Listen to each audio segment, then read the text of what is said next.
Welcome back, everybody. You're listening to Cut the Shit, a podcast series that aims to take a closer look at the impact of the IT industry, both the good and the bad. Cut the Shit is brought to you by Plow Networks, a managed IT services company based just outside Nashville, Tennessee. I'm Brian Link, EVP of Products and Services here at Plow, and I'll be your host for this series. I'll ask questions, and with the help of our guests, try to dig deep on some of the key challenges we all face dealing with IT. So with that, let's cut the shit and get started. Welcome, everybody, to a special edition of Cut the Shit After Hours.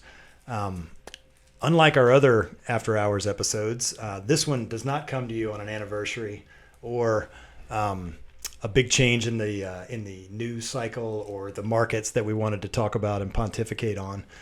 We come today to tell a story.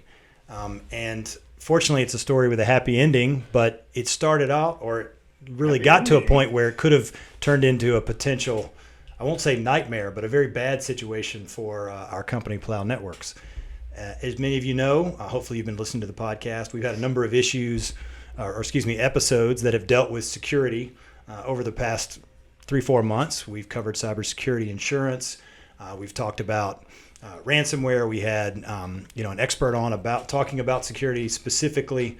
We've got another one coming down the pike in the near future to dig in on exactly what is ransomware. So, this is obviously an important issue for businesses to deal with, particularly it tends to fall into the technology bucket, although as we'll get into today, it isn't necessarily that technology heavy in most instances. And I think the story we'll tell today covers that. And it has to do with a potential fraud that Plow experienced in the past couple of months, in which we were almost had.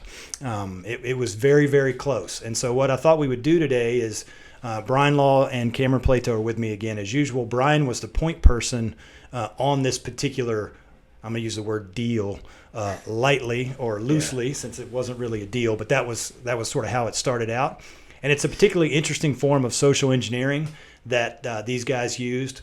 Very, very low tech, but also very pretty sophisticated and again almost very effective. So, with that, to get us started, I've got a timeline and some notes. But I thought what I'd do was go ahead and let Brian just give kind of a quick overview of the situation from his perspective, kind of going back to the beginning, and then I'll start to lob some questions in around the timeline as you go. We're not protecting the names of the innocent, or are we? We probably won't say the name of the company. Yeah, we'll leave the company's name out. They were an innocent bystander anyway. So John Doe. Yeah, the company was a large international manufacturing company that had a presence in the United States. And when I say large, I mean very, very large, like recognizable name. And that was an early oddity too. Like why? It was like, wow. Well, if you remember, it was a referral. Yeah. So they had. It was a web form. They filled out a web form. So we got a web form entry. Early, maybe the 1st of February. February 1st, 2022. Maybe the 1st of February. How about that? Forensic reporting over here. Yes. I happen to have the timeline in front of me, so I'll check your dates. So every time you say something, he's going to correct you with the I'm not going to say another date because I want to. Like, I went back to February 1st. Tell me when that that's happened. it. Yeah, exactly. So we got this referral through a web form, and we immediately obviously look those things up and check them out. And it was odd that the company was so big internationally, but they had this presence in the Northeast that seemed like it made sense. Well, it was odd in the sense that it wasn't our natural market, but we also thought, well, we'll get on the phone with it. We assumed it was legitimate, right? So we'll get on the phone with them and find out how did they get to us, right? I think that was one of the initial questions that you guys wanted to know. And the answer was, and I would say we did check LinkedIn just to make sure there was some people there, and they were. And then, what was the question? What did you ask me? Talk about how we got going. No. Before that, I went tell us the story.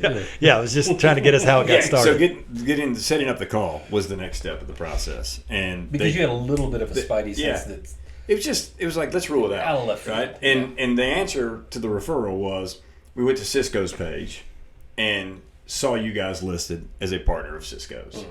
And what we didn't dig into enough was why Cisco would have us listed as an MSP because we don't talk about MSP really with Cisco generally. And he said that he reached out to 7 or 8 Cisco partners that were presented as MSPs, and we just kind of rolled with it. They were quickly game to get on a phone call and talk through like what they wanted. They were 2 clear. days later. Yeah, they were clear in what they wanted. There was an equipment piece of it for the end users, and then there was a second phase, which was some infrastructure, network, refresh type stuff. We talked a little bit about connectivity, and things were broken out in those phases. And when we got on the call, the initial call, it was expressed to us that the first phase was going to be a hardware refresh. And was it just one person on the call? It was. Okay. It was just one person. And this individual identified himself as Director of IT. Director of IT. And did he talk the game? I mean, you were on the call. What was your takeaway? Actually wasn't on the first call. Josh was. Josh was on our the first sales call. operations person. So Josh ran the first call and did some basic level discovery. Brought that back and said, "Hey, here's what they've presented me," and we said, "Okay, let's have the next call." We immediately started looking at into working with our distributors, to determine how much inventory there was, if at all. Because it was a fairly substantial equipment purchase. It was going to be 300 devices, and they were going to buy them 100, 100, 100. I think if I remember right, is how it was going to go down. There were a couple $1,000 a pop too, if I recall. Like they were. Oh yeah, it was a six-figure. It was a six-figure deal. It was a $300,000 front end deal, right? Like for the very first wave. Yeah, and so I'd say at that point, probably nothing seems too suspicious. That's a pretty typical deal cycle, and kind of ask, and the fact that they're engaging. So yeah, nothing would have triggered me to be that's odd. And then the something that was odd, but the way you framed it up kind of covered it. And I feel like every time they exposed something, they had something to kind of cover it back up, and they handled it better. Was that the fact that they wanted us to be on site to do all end user implementation. Like that was an SOW they wanted from the very beginning, and we were like, why would you want us to do that? Like there's so we made the decision to present them an expense of us doing it here, like we typically do, and us doing it on site. And there was obviously a large spread between those two, and still chose to do it on site, stating that they had dealt with some ransomware. So they're trying to rob us, playing the card of how they've been victims, right? But again, that jives with a lot of the conversations we have right now. Right. And that was the reason for the refresh too, is because we're doing a reboot, and we're nervous about it. We don't want anybody sending us stuff, anybody touching our stuff that's not sitting right here in front of us. So again, we're like, okay, these guys are paranoid. I mean, to a whole nother level.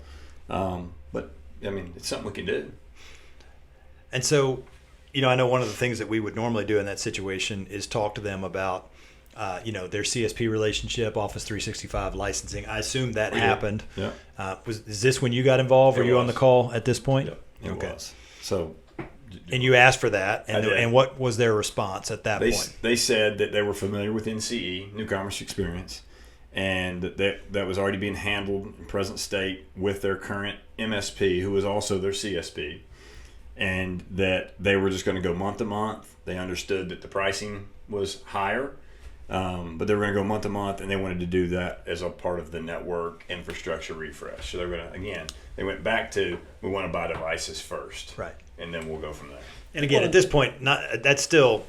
I mean, looking back on it, maybe it's a little odd, but not really. I mean, let's see some of the behavior around policy procedure. They're an ISO certified. The company they claim to be was an ISO certified company, so there are some fairly rigid protocols which you have to follow in terms of just engagement style and what you do. Maybe coming on site to do deployment. That all makes sense. Yeah. So it did substantiate some of the requests. So you were on the phone call. So what was your take on the gentleman who was the supposed director of IT?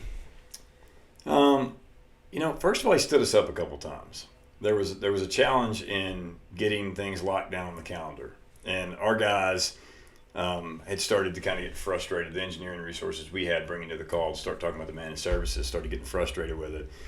He joined a call like 20 minutes late one time, but here's another odd thing.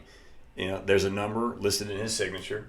I called that number, and I got him, and was like, "What are you doing?" And he sounded like he was walking around like kind of a warehouse floor, and which that made sense too, based Sure. on what they did. And he made a comment that he was having trouble. He'd been having trouble with his calendar and things coming through. And it was enough to be like, man, something's not right. Like something just doesn't feel 100% right here. But was it enough at that point? Yeah, do you remember saying anything? No. I think that I think from the very beginning, there was a little bit like, this is weird this thing has come to us. Because it's almost too good to be true. Like we haven't had that kind of referral just drop in our lap at this point. Right. And so I think there was, I'll give Josh credit. Josh from the very beginning was like, man, I just feel like, I don't know. So I feel like something's a little off, but not enough to ever stop moving things forward. And again, I think a lot of that comes back to the fact that anytime it felt a little unstable, they stabilized it. And it made you feel like, oh, okay. Yeah. So it's now, we're not long. We're 10 days after initial engagement, right? You've had a second phone call. Yeah. You've talked to the guy. Some things seem weird, but certainly not enough to be like, you certainly didn't think it was fishy to the point where you would disengage or try to do something about it.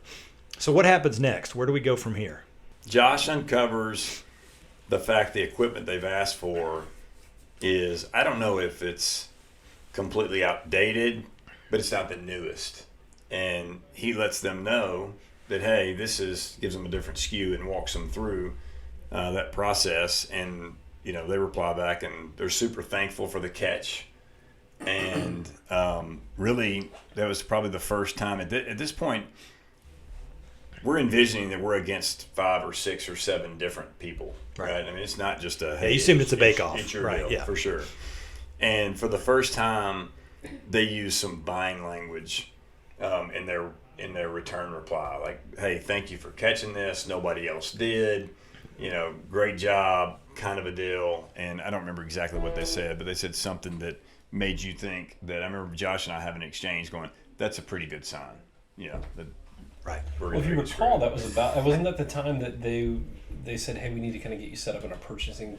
It was. That was going to be my next question. It was right around after the sort of the paperwork that followed. That led to that, and then again, that was one of those weird things, but also go back to the type of company they are and the size that they are. Felt it's big just company. Like, we got our crap together. Yeah. Like we don't mess around with this kind of stuff, and to a point where we even made a comment. You and I made comments like, we need to button this piece of our stuff up. Yeah, so it was very formal. It was and we've dealt with ISO regulated organizations before, so there is a formality in getting set up in the procurement system, and there was a behavior like code of conduct, the traditional like kind of anti-fraud, the irony, but the anti-fraud and sort of integrity, statements and all these sort of things you had to attest to and sign and send back to the procurement department. Of course, it's all branded as that customer, and those points of contact are all listed, and everything's filled on the up and out. up. Yeah. So we went through that process. We went through the process of establishing a line of credit for them and all that sort of mess, if you will. And, there you go. So again, all signs leading to a legitimate transaction, a legitimate organization. Everything sort of checks the box, other than just gut feel. Yeah. So when I look at the timeline, we sort of jump to March from here. So there's almost a month delay. So what precipitated the delay, Brian? Other than was it not something we couldn't get our own act together, or what was there? What happened to? Because it sounds like these deals don't normally move super fast, right? You would assume it would take some time. Yeah, some of it was on us. I will say that, like, I was never in a hurry with it, which is another sign. Like, I was never really trying to jam it through our channels. You had mentioned to me that you, not uncertain terms, you felt like something was weird about it. You're like, oh, this guy's just not, something doesn't seem right. And so I think that was some of the kind of dragging our feet a little bit. And and I remember being in this because I said, we don't just sell equipment. That's not really what we do here. Like, what are we doing about managing those devices? or, and I know there was some pushback from them on that. They didn't want to sign up for that or do that, right? And that's when we drew a line in the sand and said, we're not managing. I mean, we're going to manage these devices. We're not doing the deal. Like you can't just buy this from us. Right. And at that point, it's almost like it kind of shifted. It was like, no, we intend to. Like, so that created kind of the next steps of pulling the engineers together to make sure that we had everything we needed to provide our managed services quotes. I think that's probably the time period actually where he missed a couple of calls. I think that probably dragged some things out at that point. I'm intentionally really not pushing it because I'm still feeling like, there's something there. I do remember saying, like, I don't want to put a lot of time into this deal. Right. I mean, it wasn't. This is not our target customer, right? I mean, I think that's important. They didn't know that, but we're not a value-added reseller. We don't just sell laptops to people. That's not. We can sell you laptops, but that's not what we do, right? And so, the only reason we were probably even interested, if it had been a deal for 15 laptops, we would have said no. It just happened to be big enough that it, because we'd made good money on it. So where along? Okay, so we draw the line in the sand, and they acquiesce, I guess, right? They commit. They're like, we're just get us the service order, get us the proposal. So now they've changed their tune. And you went point too of being fast. involved in pre-sale, there was like technical pre-sales conversation and all that sort of thing, and they gave us answers. I mean, they were engaged. They not only gave us answers when we couldn't get, and there was that piece too. I'm glad you just brought that up. As the director of IT, we felt like this gentleman should have been able to give us more information based on what was being managed today, because there was allegedly an MSP he should in know, place. right? Yeah, and there were things he couldn't tell us, to a point where Zach said that he would feel more comfortable if he would provide a contract. And I pushed back on Zach originally, the current contract, and I said, hey, we don't have that kind of relationship to ask for that. And he asked for it anyway, rolled the dice. And not to get monetary elements. No. Just to understand what was being doing managed today. Yeah, exactly. And we told him to cancel all that out, and he did. Like, he just showed us the services, but he provided it very, very quickly. He provided a supposed contract that he was under. Yeah, allegedly the current MSP's contract. Right. And we're like, okay, these guys are. I mean, we've killed them on this deal. Like, they love us. Mm-hmm. We are awesome. Like, I mean, every time we rebuttal something, they just fold and give it to us. This is too easy. Yeah. But I mean, not that uncommon at the same time. Yeah. I mean, it could happen. It's not. It would. Again, no one at this point. No one had said this feels fraudulent at this point. Nobody had uttered that word. No. Okay. So we're at late March. March 22nd, 23rd, somewhere in that range, and I guess it looks like the 24th they sent over a purchase order and signed the documents for managed services and device config, right? Yeah. And the implementation, the crazy implementation for the SOW to do the devices. Well, we'll get to why that didn't matter. Yeah. And so, what was the first? There's a note in here about something that Josh noticed, but to tell me about what Josh's the first inclination or sort of the first domino to fall. They changed the delivery location, I believe. Was that right? Yeah, to a delivery location that was not to a warehouse, which it had been. The previous destination had been the address for the company listed, like you saw it the whole time. We had gone out. And, yeah. I mean, even when you go out and Google the picture is suspect. Yeah. The building, like, it kind of looks different. Like, once you started really drilling into it, but that was the hey, Brian, they want to move the location. They want these to sit in a warehouse until it's time for us to basically fly in and do the implementation. I was like, little last here minute comes the change. Here comes the potential banana in the tailpipe right here. we've been thinking it might exist. Yeah. And there was a difference in quantity somewhere along the line too, right? Yeah. That was another change. that was another change. And who started doing LinkedIn research? Was this you? Yeah, okay, so now your spidey senses were Flying. Okay. They're flying. I did two things. I went back to the website again, or actually back to the web, just looking at the locations because that had bothered me.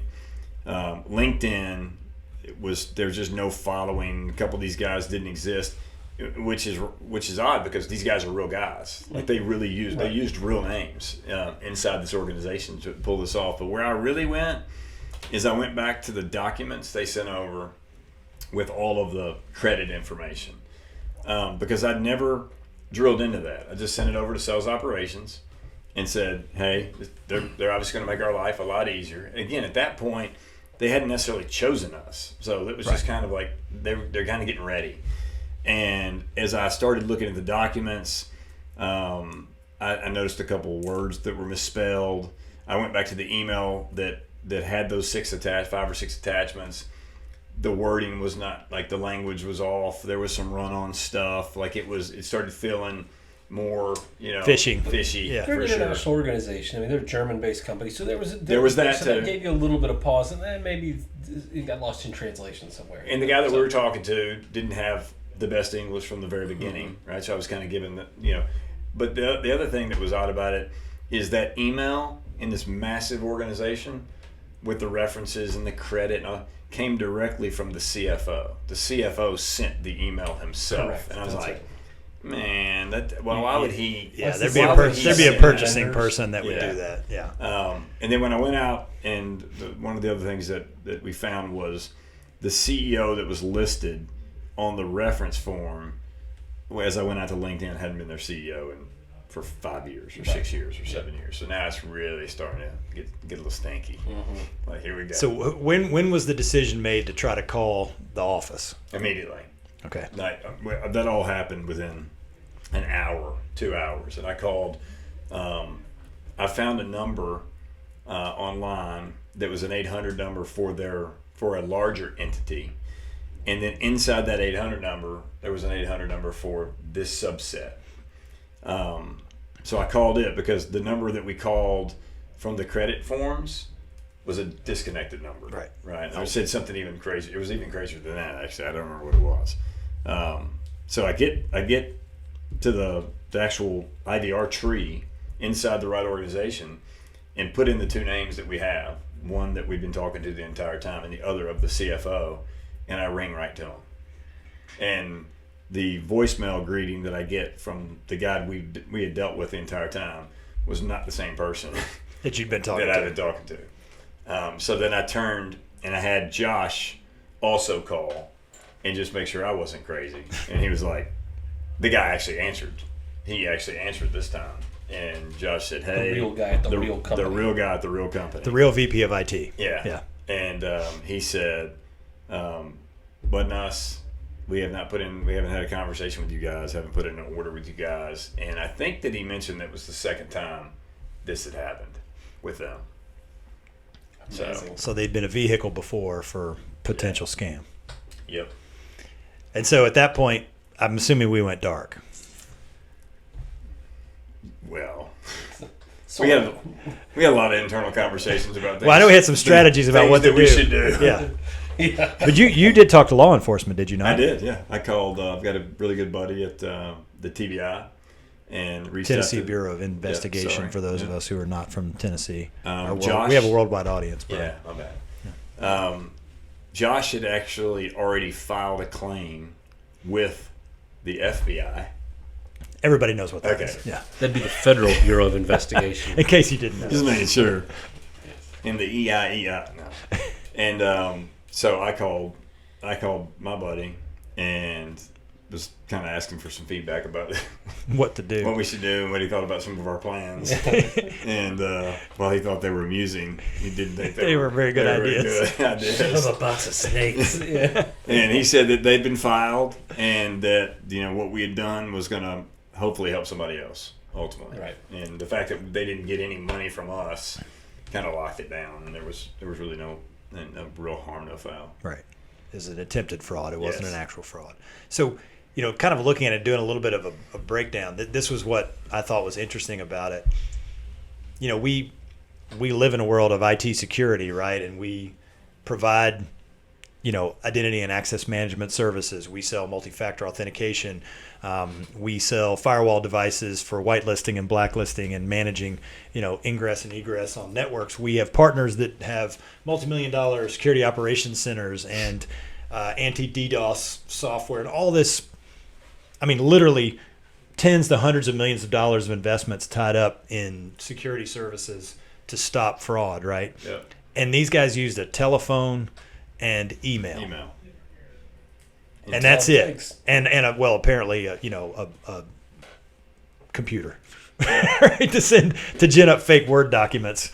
That's really all it was. Social engineering. It was 100% social engineering. Most of the time, that's your culprit. And if they weren't a little bit, those guys were not terribly sloppy. If they weren't just that little bit sloppy, they could have very well pulled it off. They could have. Yeah, you think about it, when you listen to that timeline, you walk through, there were a few little things that you said they kind of covered up, but like a couple things they made, like mistakes. If I were to be a consultant to fraudsters, it'd be like, don't ever have a phone number that goes to disconnected. I mean, you can make all kinds of phone numbers go to voicemails. Sure, Ferris Bueller taught us that, right? Yeah. All you gotta do is have a phone call for the funeral home to answer when the principal calls, right? Yeah. I mean, it's very simple thing to do. Not sure why they missed that particular one. Yeah. Exactly. So, and the emails, I mean, like you said, the fact that they used an international company kind of helped cover maybe some of the, a little bit of the English that wasn't perfect. Yeah. I don't know. One of the things I think about from a cup that kind of solidified things was we started thinking about, they've only dialed into a bridge. There's only been a time, so they're present. There was never any video. We always do Teams voice, or Teams meetings, right? He never came on video himself. But then it kind of solidified again when I called the number that was listed in his email signature, and I got him. Right. Because at that point, if that would have been off, it'd been like, hey, this is crazy. Right. Well, they covered that. They covered that base. They did. It was when you mentioned the credit documents. That was the one I was like, how you missed that? Yeah. You got everything else. And the CFO thing might not have been an issue if there hadn't been other indicators along the way. You might have thought, well, maybe they just centralize it from him or something. Who knows?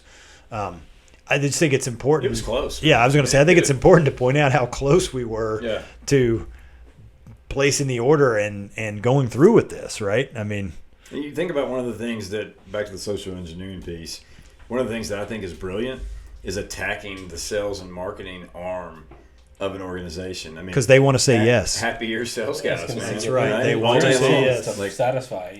Hey, I got an order. I got a freebie, man. It just dropped in my lap. And it's well played. I mean, I got to give him credit. Well played. Well For done. Sure. Thank God it didn't get us. But yeah, it was. It's social engineering and is the number one culprit on almost any of this. It's the same with phishing. A lot of phishing attacks the exact same way. They play on a human, nature. I still think we should have followed through with our response plan. I mean, it would have been. It was a good one. We probably spent too much time on that, but it was pretty clever. What was our intent? Maybe one day we can share that. Yeah, that's maybe a cut to shit after hours for what we were going to put in that box. Like 3 drinks in. Yeah, this happens. It would be. It's probably not the right venue, but it was brilliant. The box would not have had computers in it. No, that's right. Or snakes. Yeah, sort of snakes. Well, something like that. They would have had a lot of other fun stuff. Yeah. So, and a camera to catch the reaction. That's right. Yeah, we had a client the other day. I don't know if you guys, you were on the call, Brian. I think Law, when the customer had said, "Hey, what do you think is too much security on the IT side? Yeah. What do you think we should do? We've got a lot of proposals we're looking at. They're bringing up all this, these esoteric, expensive options and all this stuff." And I think my comment to him was, you can obviously not have too much. I think there's within reason. I was like, but the first and foremost, it's awareness, it's education, it's training, it's the basics, it's the simplest things that prevent things, and just being aware. I mean, if you're walking around happy-go-lucky and not thinking anybody's out to get you at all, it's a little bit of a Pollyanna kind of viewpoint on things. Like there's obviously there are people out to get you at all times. Not to the point of you need to be paranoid, but you need to be mindful that maybe not everything's on the up and up. And Yeah, because in this situation, I think about all of the things that we provide to customers around security. None of it would have prevented this. The only thing that prevented this was discernment. Like somebody figuring out this doesn't feel right. Like, because it wasn't, now I don't know if, one thing I haven't dug in on, and I'd be interested to see the email that they used looked like it came from the VP of IT. And the domain name as well. Well, that's the thing. Like, I don't know if they'd breached their particular system, and it's not their production domain name. It's a domain name that is obviously they've spun up a domain name that looks like very, very similar. Right, and basically just created a plausible, parallel. that it could which been, again, there's no way if someone created, plow with 2 W's.net and that's available. I mean, they could make it look just like ours. Yeah, it's very easy. I mean, that's a terrible example, but you know what I mean? Like, nothing we could do would stop that other than potentially trying to look for other domains that might be kind of like ours, but that in many ways like is chasing the wind. 210w.net would be plausible. Somebody get that by. Right. Or plow-Nashville. Yeah. You'd be like, oh yeah, we did that for, I mean, there's all kinds of reasons you could come up with for why you'd have a secondary domain. So outside of that, other than the email itself, which they ginned up themselves, there was nothing that, I mean, MFA had nothing to do with it. Email scanning, anti-phishing simulations, none of it. Other than Spidey senses. I mean, that's really all you got. I'm 100% sure that in my previous life, in a large, growing organization that had, your goal was to get out and sell stuff, that transaction would have gone through. Yeah, that would have gone through in the absence of people at our level paying attention to it. It would have taken place at a branch or regional level. The transaction would have gone in, and you'd be stuck holding the bag on the credit and. Which my guess is the reason this guy wasn't available for other phone calls is because he was talking to 10 other people at the same time, and he just wasn't able to juggle it all. Yeah, he probably used our service order to appease others. Like, right. Yeah. Well, this is what is providing me service. The warehouse is where they were then getting it to go sell those things to, on eBay or however you dispose of devices in the secondary market. Probably have a pretty good little business, is what it seems like. Yeah. And these are all over the place. I have suspicion the reason they want us on site to config and not to do remote config is because when you do remote config, oftentimes you use like a dynamic enrollment, which binds that device to the institution. And so if it's ever used outside of the institution, you have control and you can lock it down. That way you set it on up. So this way it shows up unconfigured, ready to go, and it could be anybody's. Yeah. Right. And I would imagine if we said, well, we're happy to ship them, we're going to go ahead and pre-config, they would have said no. Right. There would have been something. For obvious reasons. Right. Yeah, so I doubt it's their first rodeo. I don't think so. These guys seem to be pros. And my guess is that they probably learned. They've probably done. They're probably sitting somewhere having after actions for the ones that don't work, thinking, "What's missing? Where are the holes in our process?" Well, they're clearly familiar with kind of type of operations that somebody there has worked on our side and their somebody side. has worked in the VAR space or in the MSP space for sure to be able to pull that off. The way they pull in the MSP piece of it is actually brilliant too. Clever. Yeah. It's like, okay, we're not going to go after these big heavy hitters where there might be some credit checks or something. We're going to go get some people that would like really identify with wanting this kind of managed services opportunity. My guess is the Cisco piece came because they looked at our website and Cisco is one of our partners. Yeah. And it's a established name. Yeah. I don't know that, but I'm just guessing. You can find us on Cisco's website, and it does mention something about us being a service provider. You know what? They may go out there, and that may be their prospect list. Yeah, that may have been the truth. Why not? That's true. Yeah. That's a good point. The difference is we call every one of them. Yeah. That's right. That's right. You're all in the hunt. Yeah. Yeah, for sure. It definitely plays to a sales rep's intent to try to sell something, and it came off. That part's brilliant, I think. Yeah, it came off very polished, and for the most part, if you weren't paying attention, if you weren't suspicious whatsoever, all of that stuff would have passed the sniff test. Yeah. Every single one of their interactions. But back to that sales piece too. Thinking about that is when I would go back, like when the Spidey senses would go off, I didn't want them to. Well, yeah, you know what I mean? I was like, I want this to be. This is a great use case. It's a great story. Somebody came through our web form.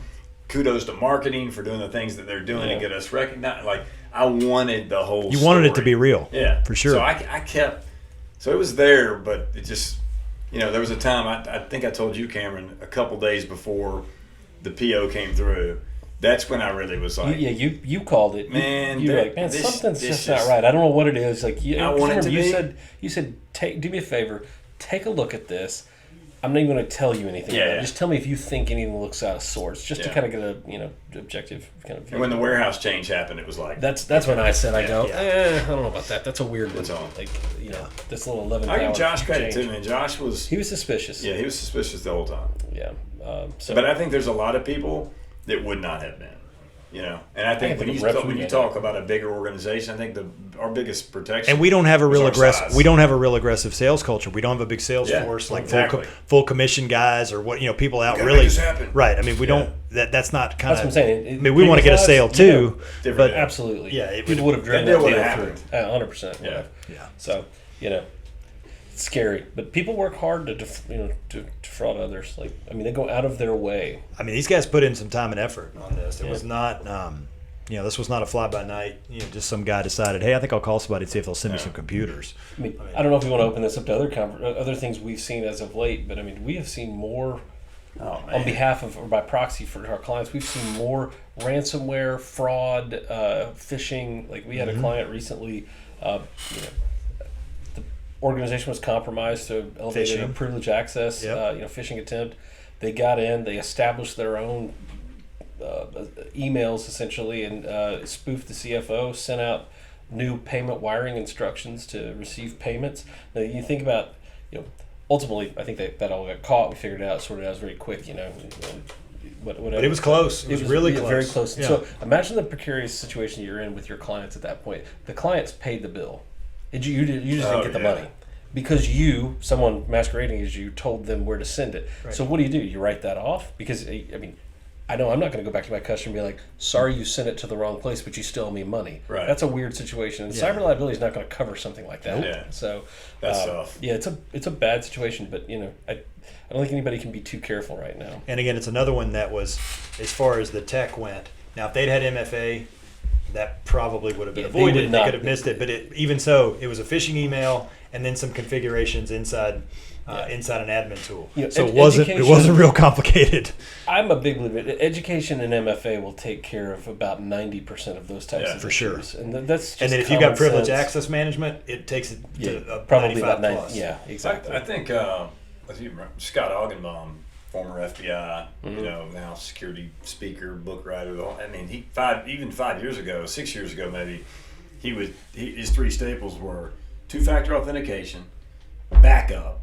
Not even necessarily backup and restore at that point, but backup for sure. Somewhere to go. Restore is kind of cherry on top, and then end-user training. Make sure your people aren't clicking on links, aren't opening things they shouldn't open. Which is many ways outside of if you leave off privilege access management, that is zero trust in terms of a posture. That's correct. Because the reason backup matters is because you assume you're going to get breached. Yeah. Right. True. You wouldn't need need backup in the sense of what we're talking about if you weren't worried about if you didn't really think you're going to get breached. You got to operate like you're getting breached. Correct. Right. And so the point is, no matter what you do, these other things they're not bulletproof. Yeah. So if and when something does happen, you want to be able to go roll back, particularly in a ransomware situation where hopefully you can roll back behind it, restore, and not have to pay the ransom because you only lose a little bit of data, right?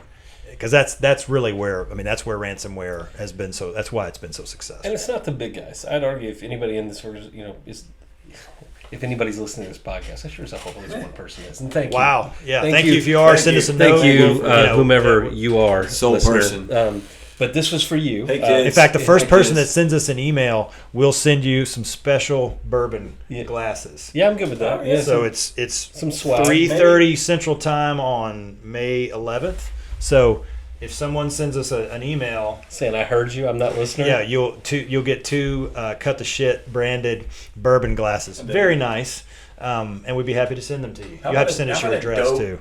In fact, if you're the asshole who tried to steal money from us, why don't you send us an email and we'll send you a couple of bourbon glasses to that shitty warehouse that you want us to send us computers to. Along with the boxes we wanted to send. Yeah, we got something else. We got something else to put in there. We got a whole lot more for you.